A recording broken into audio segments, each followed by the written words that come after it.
Hi everybody, welcome back again to Introduction to Ethics. I'm continuing where we left off last time, where we were dealing with the issues that we called problems in grounding morality. And those went along with PowerPoints 2 and 3. And what I'm going to be doing today is bringing you through the next PowerPoint, which is going to be PowerPoint number 4 for you, where we're going to be dealing with a few of the problems that we raised last time. So we're going to be presenting certain perspectives that philosophers have that address some of the issues that we brought up. And we're just going to go through these, hopefully in an organized way. What you'll need to do is probably go back through the PowerPoints as you prepare for tests and stuff like that, because some of this material gets a little bit more complicated than the initial material that we looked at last time. Okay, so we're going to start with let me just switch over, make sure that you are getting the presentation. Okay. This should be working now. Start the presentation over again. Okay, so we're just calling this again the foundations of morality, and we're going to be talking again about foundationalism. So the first problems that we addressed last time were these 5. Okay, I'm going to just go back through these 5 problems one at a time in a very, very brief way, hopefully, just so that you know the issue that's raised with each of these problems and why it undercuts the ability to talk about moral philosophy in general and ethics. So the foundationalist perspective is, again, you need to have some kind of foundation that you build an ethical theory on. You need to have some kind of ground or stable starting point when you're dealing with moral claims. Now, the 5 problems that I gave you are not necessarily the only 5 problems that are out there, but these 5 problems, if you remember, were the fact-value distinction, also called the is-ought problem, the problem of determinism, the problem of relativism, logical positivism, which was really an issue for the middle of the 20th century. It's a particular view, philosophical view, that did raise problems for ethics. It's not really a problem so much anymore. And then the issue of existentialism and what that might entail for moral philosophy. So going back through the problems on your screen, you can see that the fact-value distinction basically implies that you cannot have a foundation for morality grounded in facts about the world, and therefore morality might not be able to be connected with some kind of true, objectively true states. Okay, so we'll look at that one first. Actually, this PowerPoint is going to deal with a perspective on the fact-value distinction that hopefully will alleviate it, and it's from one particular philosophical point of view, which I'll get to in a second.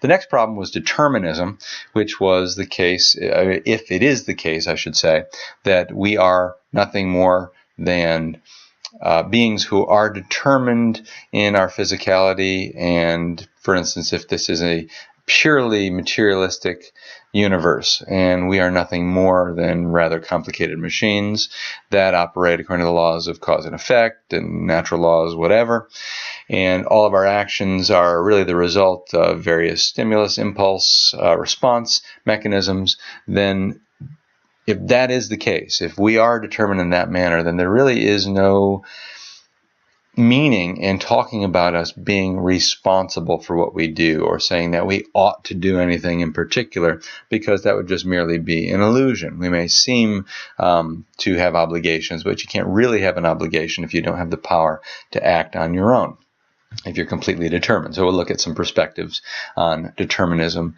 as well, some different views at the end of this PowerPoint. And those are really the 2 problems that I'm going to deal with today. But just for the sake of going through the other 3, which we'll deal with next time, we have relativism, which I'll spend a good amount of time. And relativism is, again, the view that morals are really nothing more than moral opinions. And different cultures have different views or beliefs, again, judgments and opinions about various things. And therefore, there are no true rights and wrongs that we could call universal or objective. Maybe I should say universal and just leave it at that.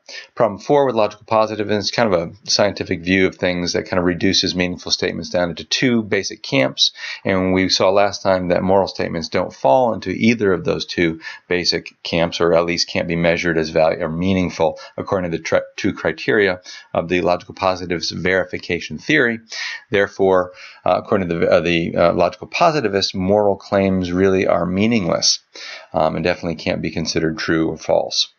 And then the last thing was existentialism, where we looked at this issue of absolute human autonomy and freedom that many existentialists hold, where we are so free that we can make and determine our own morality. Again, if we can basically choose for ourselves what is right, what is wrong, then again, there is nothing that binds us to a particular morality. There's no obligation. And again, ethics may be something that we really can't talk about except beyond a subjective approach. All right, with those problems kind of reintroduced, what I'm going to go on to is talk about a possible way to ground ethics. And this next slide, I'm just going to skip past that because we already talked about what a ground is. Now, before I get to the actual fact-value distinction and that issue, how we might be able to resolve it, I'm going to introduce some metaphysics. Unfortunately, metaphysics can be a little bit complicated, and the metaphysics I'm going to deal with is going to begin in this issue of what we call universals and the philosophical perspectives that we might call realism or anti-realism. And again, the setup here is that it's possible, according to a realist interpretation of things, and what we're going to be doing is looking at things from a moderate realist perspective. The moderate realist philosopher is going to see ethics as something that we can find a foundation for in what we might call essence or essential natures or natures. So we need to maybe deal a little bit with these terms, what they might mean, and how these will apply to ethics. And like I said in the introduction lecture, a lot of times you cannot separate ethics completely from metaphysics. So let's begin with this issue of realism. What is it? It's a little bit abstract. So realism is a perspective with respect to this question of what we call universals. So what is a universal? Universal is just a class of mind-independent entities that are often contrasted with particulars. So we could postulate the existence of something in a universal fashion as opposed to certain things that we might call particular instances of those universals. And I may not be saying this exactly the right way, but I'm just going to give you a roundabout way of talking about things. So if I talk about, maybe if I go into the desk and talk about a pen, which I just dropped on the ground, a pen, right, is a particular object. And yet we can think of a pen in a universal way so that when I mention pen and you understand what I'm talking about, you've got something in mind that isn't a particular pen. You don't necessarily have this pen in mind. When we're talking about pens, you've got a concept in your head that applies to all pens, and we'd say that that concept is universal. Now, I'm not just reducing universals to mere concepts. That's one particular view on realism that we'll get to in a second, but it might be more appropriate in ethics to talk about the concept of humanity or human nature as a universal. And that would be something that unites all people, all humans, together in a certain way, because there's this thing that makes us all the same, at least the same type of thing, even though we're each individual particular human beings. Okay, so these universals are postulated to ground and explain relations of qualitative identity and resemblance among individuals. So what makes me qualitatively the same as you is the fact that there is something there that we both share, which might be this universal. Okay, and that in virtue of which universals are said to be similar to one another. And it's really an important concept, I think, when it comes to looking at big issues in ethics, such as the belief in equality, the belief in, human beings all being equal and of certain worth and value. It's hard to ground that particular belief. Most people accept that idea today, that everybody's equal, but they might not be able to explain why people are equal or have a ground for that belief or some kind of principle that it's rooted in. Once you dismiss the ideas of universals, if you have the concept of a universal human nature that we all share in, that gives a very strong foundation for being able to say that all people are equal, and so on. So you basically get the gist of things. Now, when it comes to realism, there's really three perspectives that I'm going to give you that are considered realist points of view, and two perspectives that are considered anti-realist points of view. And they're basically in how they deal with this issue of universals. The first three, which are realist points of view, do see universals as real things, or at least having some element of reality or being to them, whereas the last two don't really acknowledge the true reality of universals. So the first couple views, I'm going to go through these quickly because it's not something you're going to be tested on, with maybe the exception of moderate and scholastic realism. But when we start with extreme realism, that's a view that was associated with Plato. And he talked about universals. I use the word forms, often ideas, how it might be translated. And he talks about these things, these forms, as substantial entities. These are things that really exist.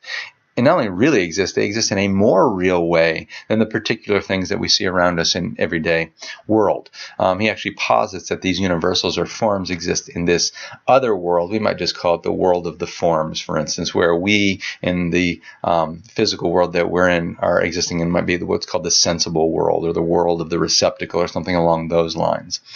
So these things actually exist apart from the particular. And the reason that you call me a human being and the next person a human being is because we resemble or reflect this actual perfect form of humanness that exists out there. But it still is what gives us all a sense of identity as a same type of thing. Okay, now that's an extreme form. A lot of people don't believe that kind of account for universals. After Plato, you have a big challenge to this view by his most famous student, Aristotle. And Aristotle we would classify as a moderate realist. He does believe in the reality of universals. But for him, a universal is going to exist not in another realm, but right here, though we could talk about universals in a way of as only existing within the mind. Now, okay, so form as form, right? If you're just going to use that term, and we're not going to go into all the details about what these things mean, but let's put it this way. Aristotle believed that any substance or thing, substance is what we might call a thing, is composed of two principles. We're not going to call those principles actual things because they don't exist in and of themselves. It's only the substance that exists, the thing itself. But the two principles that that compose the substance are what he calls form and matter. Okay. Now, using the human being as an example, the form of a human he would call a soul. He would use that term of any living thing to talk about the form of that thing. And the matter of that particular living being would be the body. Okay, so to make a long story short, to illustrate this in a very quick way, I have the form of humanness. Okay, and you have the same form as I do, which makes us the same type of thing. So form accounts for what we are. We have different bodies, however. My body's here, your body's there. That makes us individual instances of humanness in different places. So it's the form that accounts for what we are. It's the body that accounts, or the matter that accounts for that we are this particular instance of that. Okay? Now, in general, when we use the word form, we're not talking universal or particular. It's that the universal is, or the form rather, is universal when we hold it in our minds. Okay? And those universals are instantiated and particularized in the individual thing. So as that form resides in one person, then it's a particular person. If that form resides in another piece of matter, and then it exists as a particular person in a different place. Okay? So, again, the reality of universals is grounded in something real, which happen to be the particulars, but it's not that the universal is just a mere concept that I have. It actually is something substantially, not substantial, it is something real. Okay, let's put it that way. Hopefully that made a little bit of sense. A lot of times you need an illustration to help make sense of that. So hopefully the one I gave you is going to work.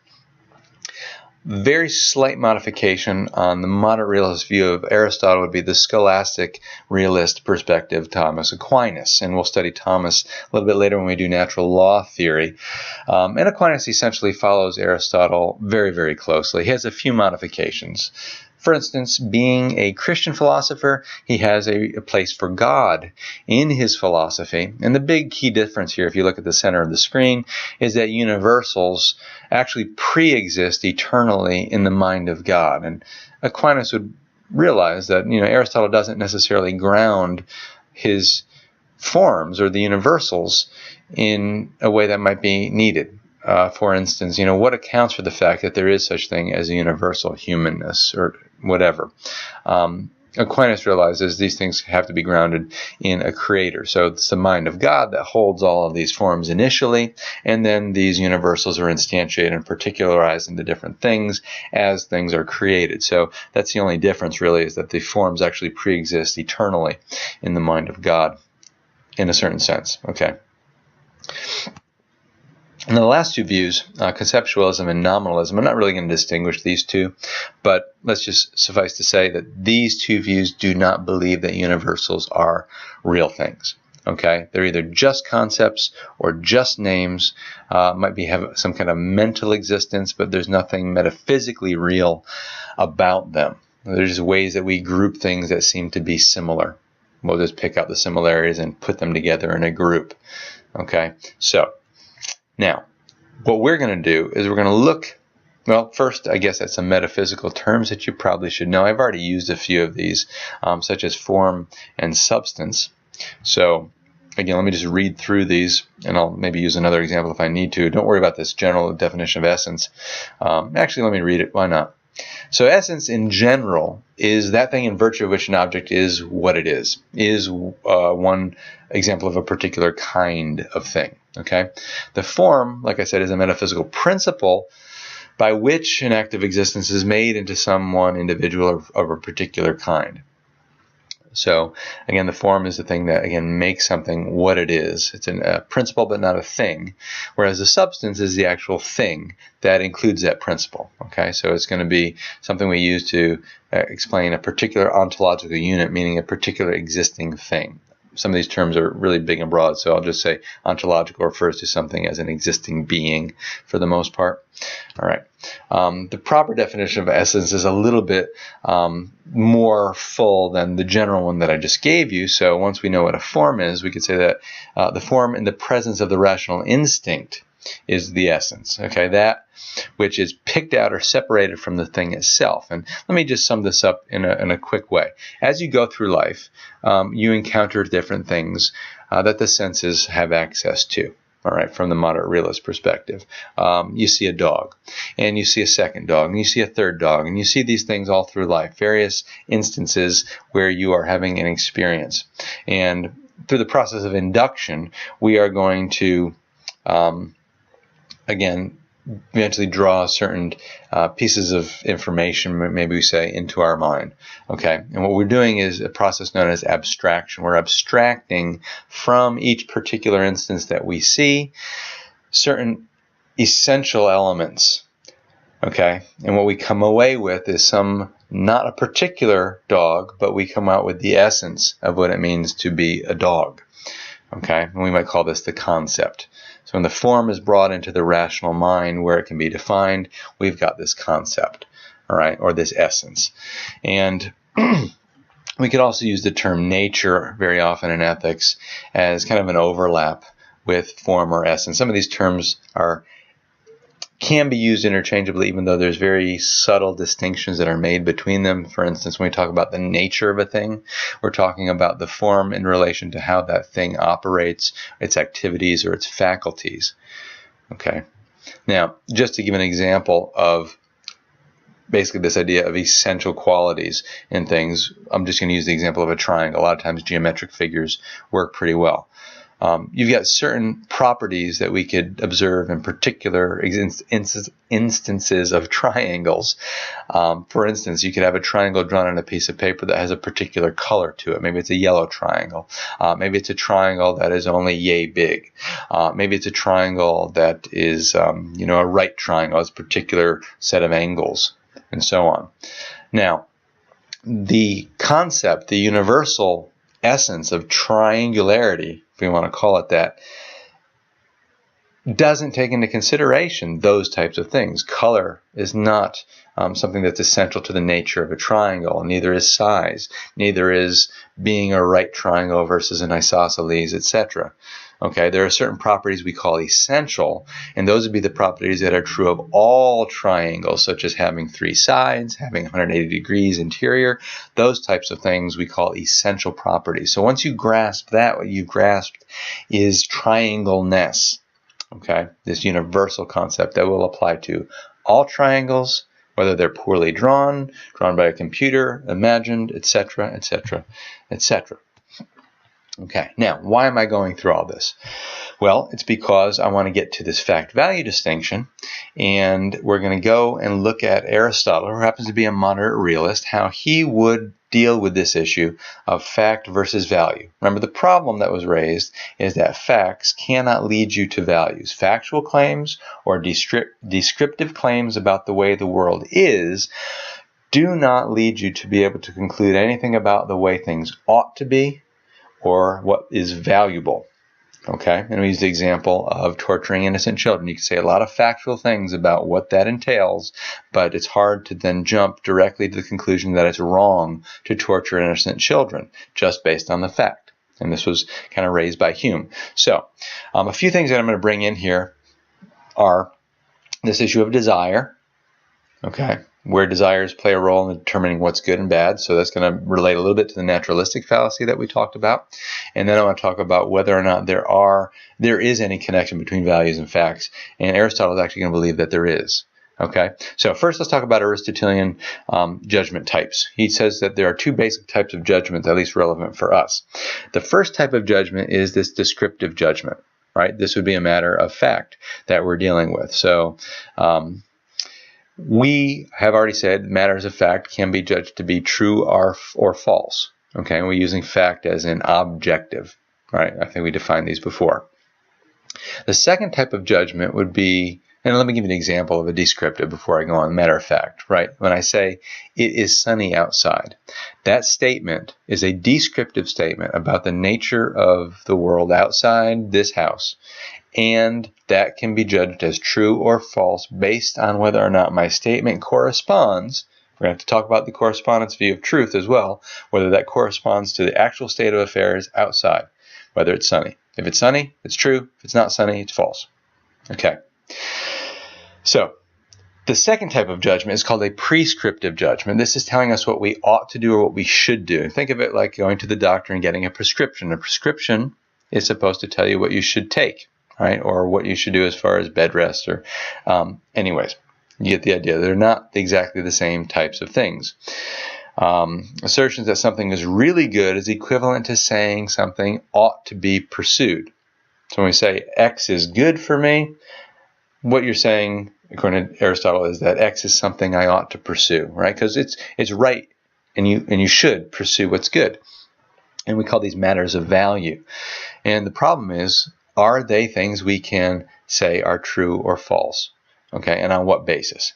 Okay, are they mere opinion, or there's something behind them that we could somehow ground these oughts in?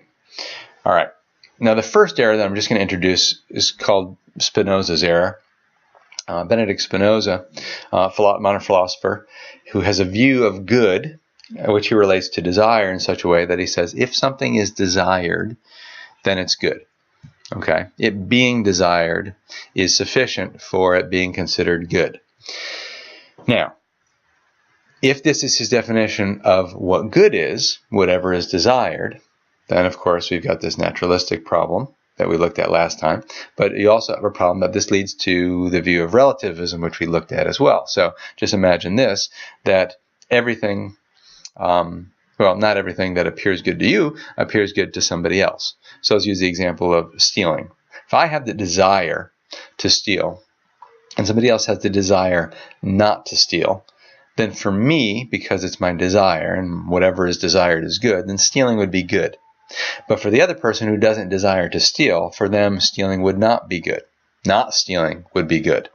So here's this instance of stealing, which could be judged as both good and bad at the same time, just by different people, which ultimately is the view we call relativism. Now, the question that you could always ask to this, what I say is a poor definition of what is good, is something good merely because we desire it, or is it actually desired because it's good?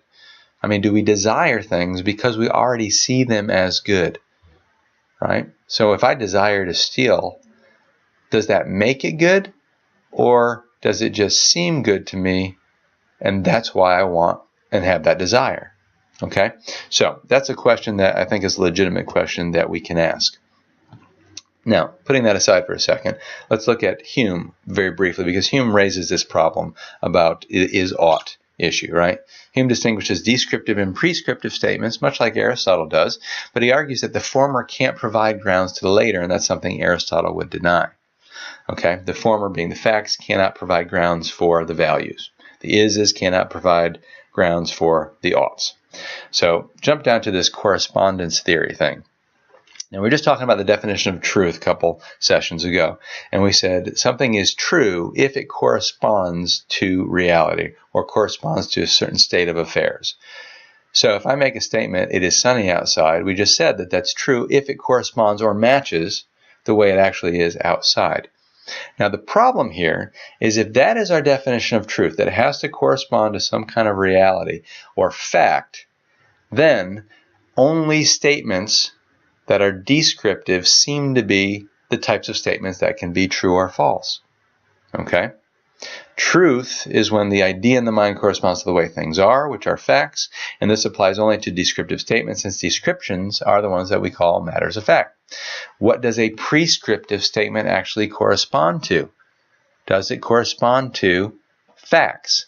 Doesn't seem to. Doesn't seem to be anything in reality that our prescriptive statements correspond to. And if they don't correspond, then according to the definition of truth, they can't be true. This is the problem, okay? Or at least part of the problem.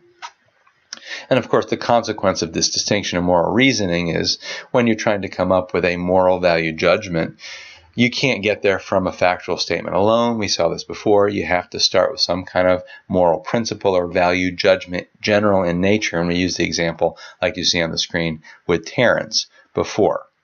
Okay? Now, it could be a valid argument if I start with a moral value judgment. That's a moral principle. And then I can get to my moral conclusion. But the question that we also raised is, how do you get the initial moral value judgment? I just talked about this with some of my students in class the other day, and that was the first thing. They didn't even get to this slide, and they were already asking, well, how do you get the moral principle to begin with? If it's not grounded in facts, where does it come from? Okay, so how do you get that first prescriptive premise? You can't even get off the ground, perhaps, if we can't find a way to ground the principles. So let's look at how we might overcome the fact-value distinction. And let's start with this issue of truth. To affirm the truth of a prescriptive conclusion, obviously we have to combine a descriptive premise with a prescriptive premise, as we just saw. And number two, the prescriptive premise needs to be some kind of premise that you're not going to be able to deny. So Aristotle would say we need to find a self-evident principle. And what I mean by self-evident is, if I understand it, then I can't deny it. Or if I understand it and I can't deny it, then I would say it's an undeniable self-evident truth. It doesn't mean that we all just know this. Okay? It means once you grasp what's being stated and you try to deny it, you're going to realize it's impossible to deny. So let's see if we could find some kind of self-evident truth to get the ball rolling. Now, in the Nicomachean Ethics, this is Aristotle's great work on ethics. He does talk about truth apart from descriptive statements. And he says, some truth does not involve an agreement between mind and reality, this correspondence. Aristotle had that there are different types of truth. So, for instance, there's these prescriptive judgments that we're concerned with. And a prescriptive judgment with respect to the actions that we take are what we call practical judgments, right? Practicality. We're able to put these things into practice in the real world. So practical judgments, he would say, don't require correspondence to matters of fact. They require correspondence to something different. Okay? So the practical judgment, he says, should be in conformity with what he calls right desire, or what we ought to desire. And if it corresponds with right desire, then we could say it's true based on that type of correspondence. Not with facts, but with right desires. Now, as I show you in a minute, right desires are actually grounded in facts. So hold on a second, I'll try to get you there. The question is, what ought we to desire? We can't just say you ought to desire what's good, because again, everybody perceives good as something different. So let's be very careful what we mean by a right desire, because it's true, lots of people desire different things. So it would seem that morality would be relative if we just have to correspond to our desires. But he doesn't say any desire. He says right desires. And what that means, if you look at the screen here, is we have what are called natural desires. You'll see on the next slide that we have what we call acquired desires. And he's making a distinction. A natural desire is a desire that's grounded in your nature. Okay? And therefore, these desires are the same in all humans because all humans share the same nature. So that's how we're getting back to this idea of facts. This idea that there is such a thing as a human nature, which is a factual claim about reality. And it's because of that human nature, which we all share, that we have the same what we call natural desires, or desires rooted in that nature.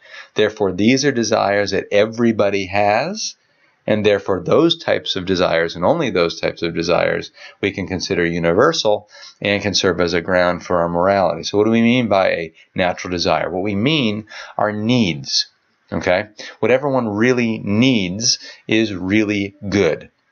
And there are no wrong needs on Aristotle's account. There are lesser and greater goods, maybe lesser and greater needs. I could say I've got a really great need for knowledge, right? You can't get through life without knowing at least a bare minimum of things.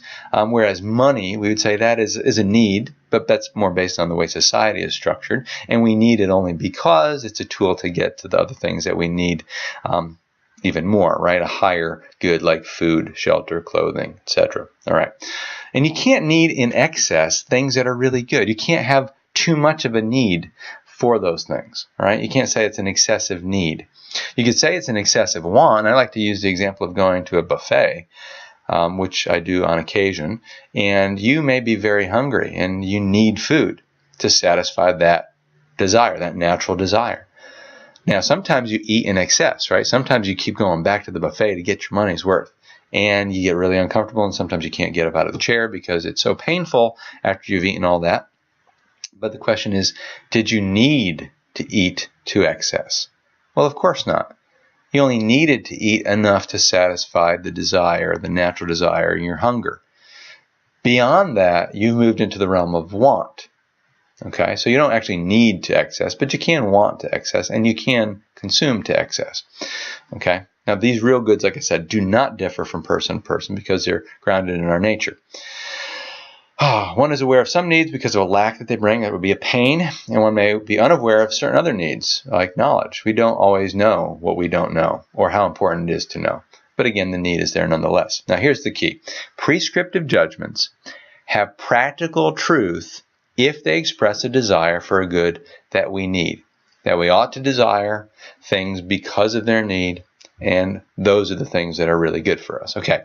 Now, the acquired desire is easier to understand. These are just our general wants. Okay.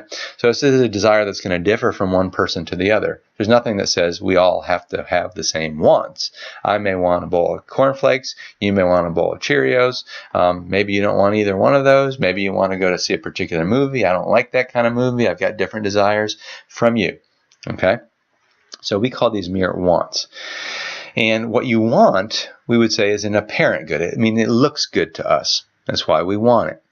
However, it could be, in reality, bad, right? just because it appears good doesn't actually mean it is good, which is why it's very dangerous to say what we desire is good, like Spinoza said. Well, what we desire looks good, but it could be bad because we could be wrong. So if I had this desire to use heroin, for instance, because I know it's going to bring a certain pleasure, perhaps, it appears good to me, but in reality, it's something that's fairly bad for me, right? And I can even understand that and still make a bad decision when my desires are out of control. And we'll talk about that when we do Aristotle later on. Okay, so we call that an apparent want, or at least a good. I'm sorry, an apparent good. So the solution to the fact-value distinction might be bringing in this principle as the only self-evident true prescriptive judgment to start with, or the only one we need to start with. So we'll call it the first principle of moral philosophy in the red. We ought to desire whatever is really good for us and nothing else. So what it's saying, however, is not that you can't desire other things. It's merely saying that we ought to desire the things that are really good. We have an obligation to desire the things that are really good. Other things you may still desire, but we can't say we have an obligation to desire them. Now, as self-evident, you really can't think the opposite. It'd be strange to say that we think that we ought not to desire what's good for us, or that we ought to desire what's bad for us. I may want what's bad for me, and I may desire what's bad for me, but I can't think that I ought to do that. So it seems like a good starting place. Okay? And answering Hume, employ the principle as the prescriptive major premise, add our descriptive premise, and then our conclusion is going to be a prescriptive truth that seems to work. And we could test this just with an example, dealing with needs versus wants, and maybe not be the best example, but let's just use it as a rough example. The idea of murder versus the idea of killing in self-defense. Legal systems have room for killing in self-defense. That's what needs to be proven in many cases, because we realize that when it comes to, say, you're a serial killer and you have murdered somebody and you have desired to murder somebody, you could always ask yourself, is it a desire or is it a need? Is it a want or is it a need? It doesn't seem to ever be a need to murder somebody. And if it is a need to kill somebody, maybe you're in the situation where it's a self-defense scenario, where somebody's about to take your life and there really is no way around saving yourself other than taking that person's life, just as a thought experiment. Right? In that case, it might be a need, and therefore would seem to be justifiable and the right thing to do. Okay, again, that would be kind of how this principle works itself out as we reason through different issues. Okay, so let me just finish up this one section, and I'm going to move on to the next issue by saying one more thing about how facts and values really can't be completely divorced. So we've already seen that you can have a fact like nature grounding our desires. And if it's a right desire, it's going to be universal, and therefore we could build a moral foundation. And we could say that, prescriptive statements should correspond to those right desires. All right. To make it even more vivid and to understand why you cannot completely separate values from facts, I could use an example of, again, the type of thing something is. Again, going back to this idea of nature or essence, what something is, has a lot to do with what something's good is, or what something's goal or purpose is. And I'll just use an object as an example. So let's talk about a knife. I like the example of a knife. There are types of things in the world called knives, and they come in all different shapes and all different sizes. But it's a type of thing. So we could say there's a certain essence of a knife that we can understand and grasp. And this idea of what a knife is also entails what we may call a teleology, or a telos, or a purpose, or an end, or a goal for the object, right? So when we think of a knife, you think of a knife that is designed to cut. There's something it's supposed to do, okay? Now, if you get two knives in front of you, and one knife is very sharp and cuts well, and the other knife is very dull and cannot cut a stick of butter, then you can make a judgment about the quality of that knife based on what it is that you know about the knife and the essence of a knife. The one that cuts, we would say, is a good knife. The one that does not cut, we would say, is a bad knife. Right? Now, maybe I'm not using these terms in a moral sense, but I'm showing you still that values cannot be completely divorced from facts. Okay, what you know about the essence of something is related to whether something is a good instance of that type of thing or not. You say the same thing about the human eye. Human eye has a purpose of seeing, helps me navigate through the world. And if my eye was damaged where I could not see, we would say that's a bad eye, right? If I see 20/20, pretty good, right? We do ascribe values based on facts, and Aristotle would agree that facts and values cannot be completely distinct the way Hume said. All right, and we'll talk about that more when we do Aristotle later on. But that's the moderate realist point of view to answer the fact-value distinction. So for some people that aren't moderate realists, they may think the fact-value distinction is a real problem for ethics. Other people, like Aristotle and myself, tend to think fact-value distinction is not really a serious problem. It's something to consider, but it's something we could also get around. All right, the last thing in this particular PowerPoint is going to go back to this issue of determinism. And this is going to be very short in comparison to what we just talked about. Remember the phrase ought implies can. We've got this idea that if you ought to do something, you should have the ability to do it. I can't talk about somebody being responsible for something if you don't have the ability to do something, right? Determinism, we said, is a view that every event is caused. Every event simply follows necessarily from the things that precede it. Certain factors will necessitate certain outcomes. That was determinism. And the question was, what are we as human beings? If we're completely physical things that are determined by all the physical laws of nature, then are we ever really, truly free? And if we're not, how can we talk about obligation, right? How can we talk about morality? Now, there are four responses to the claim of determinism. Number one, we can simply just agree with determinism. Say, yeah, it's true. Determinism is the case and obligations are impossible. Oughts do not really exist. And the person that holds this view would be called the fatalist. You would be called a hard determinist. It's a view that we call incompatible, or it's an incompatibilist view. So we'd say, freedom, determinism, they don't fit together. So we get rid of freedom and you're left with this hard determinism. Okay, that's view number one.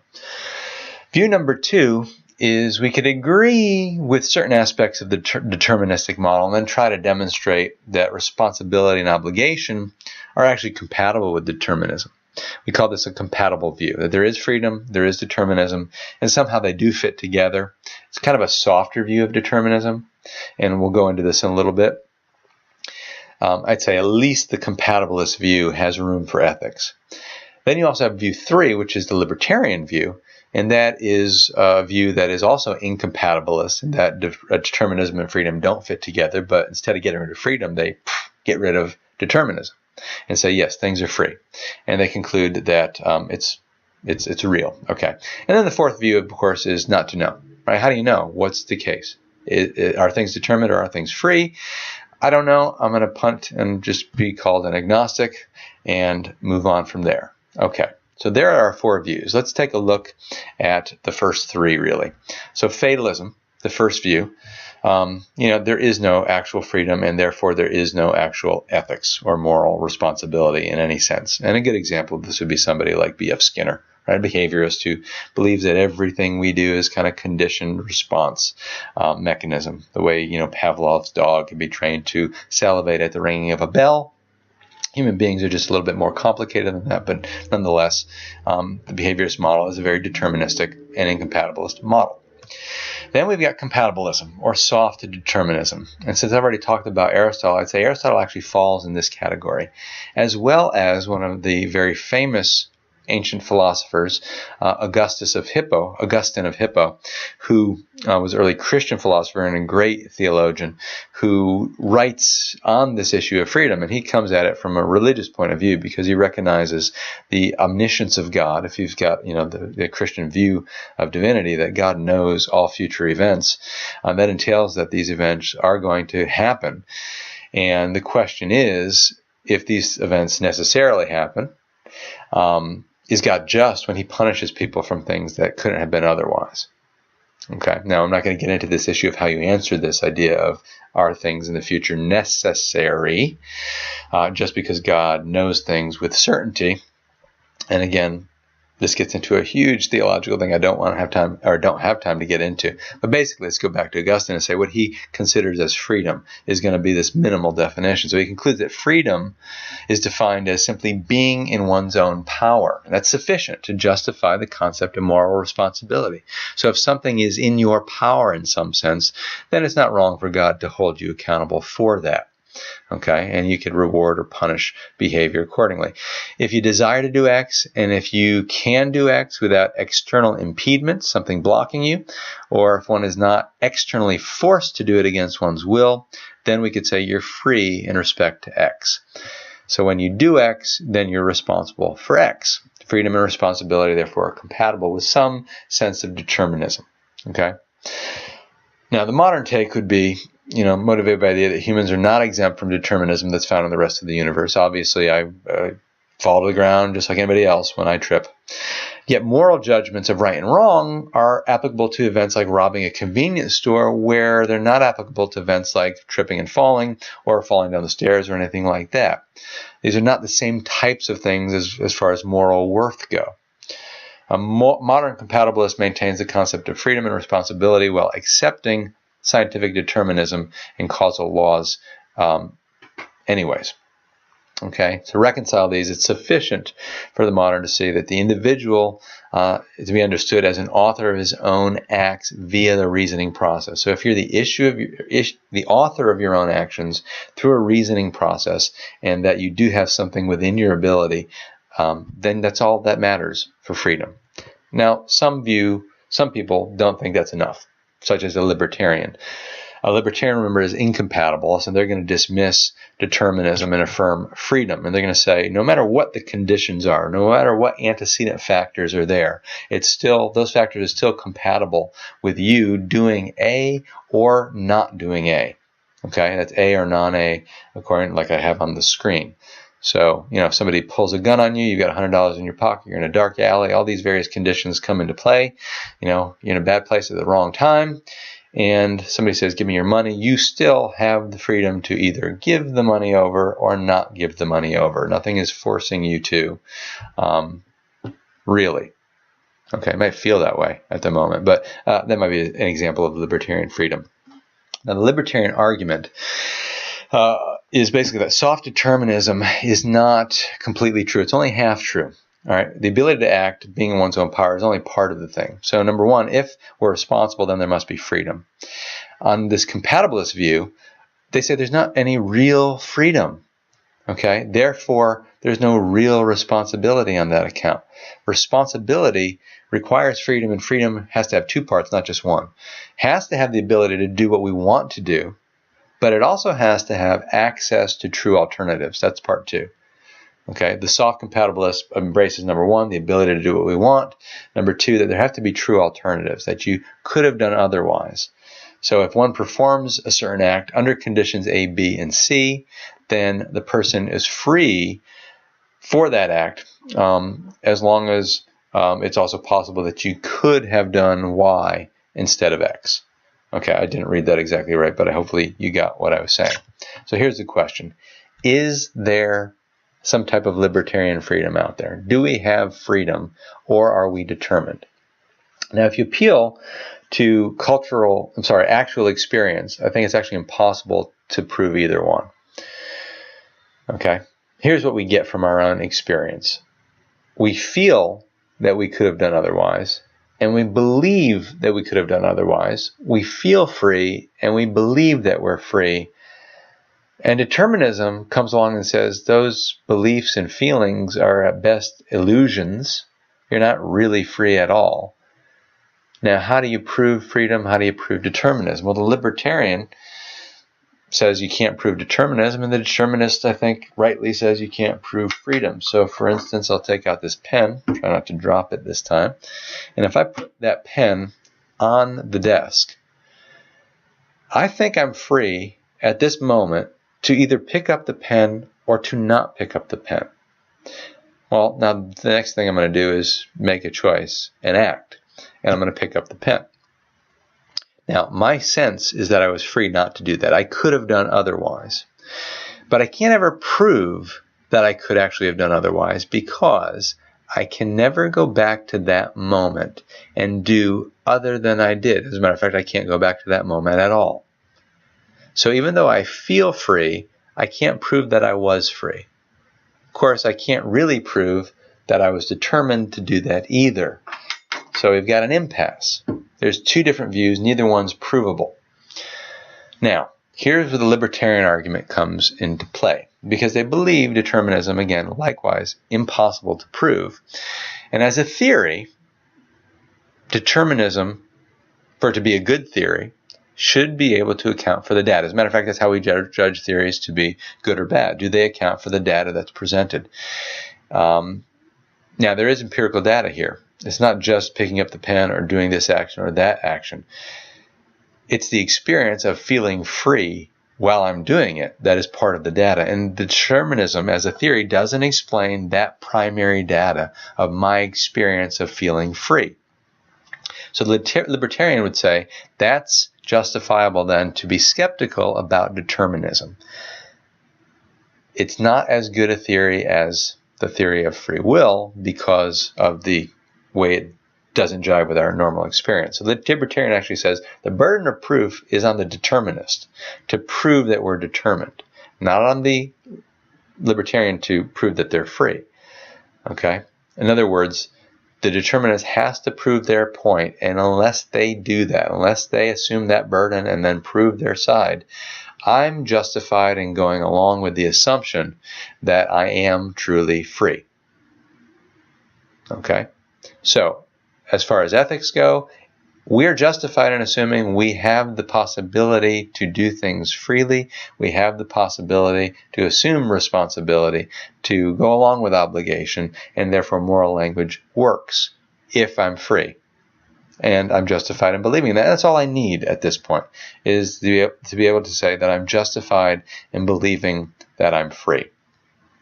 Okay, now that's a lot of material in quite a bit of time. So what I'm going to do is sign off in just a second, go back again, review this material. In the next session, what I hope to do is bring you through moral relativism with a response, the absolutist point of view, look briefly at logical positivism, and then wrap up with a little discussion on a perspective on existentialism. And hopefully we'll be able to do that very soon. So again, thank you, and good luck studying.